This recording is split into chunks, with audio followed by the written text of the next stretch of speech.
રાજકોટમાં યશ friend club દ્વારા સમાજમાં નવી જાગૃતિ લાવવા પ્રયત્ન કરવામાં આવી રહ્યા છે ત્યારે રક્ષાબંધનના પર્વની અનોખી રીતે ઉજવણી કરવામાં આવી હતી, જેમાં ભાઈ વિહોણી બહેનો પાસે રાખડી બંધાવી ભાઈની ખોટ પૂરી કરવામાં આવી હતી। યશ ફ્રેન્ડ ક્લબ દ્વારા છેલ્લા 6 વર્ષથી રક્ષાબંધનની ઉજવણી કરવામાં આવી રહી છે, ત્યારે 100 જેટલી બહેનોએ ભાઈઓને રાખડી બાંધીને હર્ષભેર રક્ષાબંધનના પર્વની ઉજવણી કરી હતી, તેમજ બહેનોને સાડી ભેટ સ્વરૂપે આપીને ભાઈની ખોટ પૂરી કરવામાં આવી હતી। આ કાર્યક્રમ ધારાસભ્ય રમેશભાઈ ટીલાળાના જનસંપર્ક કાર્યાલય ખાતે યોજવામાં આવ્યો હતો। યસ ફ્રેન્ડ ક્લબ દ્વારા રાખડી બાંધવાનો અને ભાઈઓ બહેન હોય એને સાડી વિસ્તરણનો કાર્યક્રમ છે આજે, અને એમાં અમારા વોર્ડ નંબર 14ના મહામંત્રી શ્રી માનસુરભાઈ વાળા તરફથી આ કાર્યક્રમ યોજવામાં આવ્યો છે, અને આ કાર્યક્રમમાં બોડી સંખ્યામાં બહેનો ઉપસ્થિત છે।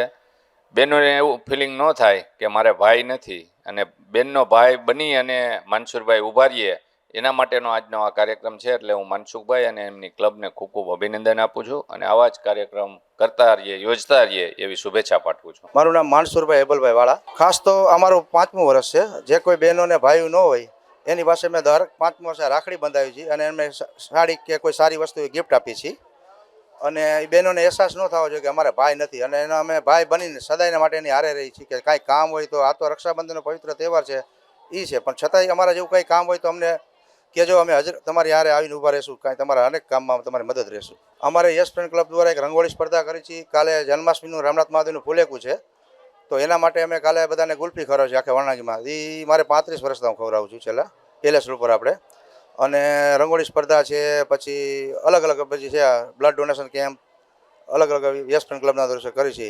અંતાક્ષરી સ્પર્ધા, ખાસ તો આ પવિત્ર જે ભાઈ બહેનનો પવિત્ર તહેવાર છે રક્ષાબંધન, અને આવા પવિત્ર તહેવાર પર અમારેથી આ એક સેવાનું કામ છે, જે આ બધા બહેનોને અમે સાડીને બધું ગિફ્ટ આપી છે, તો અમને એટલે એમને આશીર્વાદ મળે અને એક આપણી તહેવારની એક માન્યતા જળવાઈ રહે। બસ ભાઈ બહેનને હંમેશા સાથે રહીને હારે રહીએ, આ મારો સંદેશો છે કે ભાઈ બહેન એકબીજાને નાનપણથી નાનાથી મોટા થયા, પ્રસંગ પણ લગ્ન પ્રસંગમાં જુદા થાય, પાછા ભેગા થાય।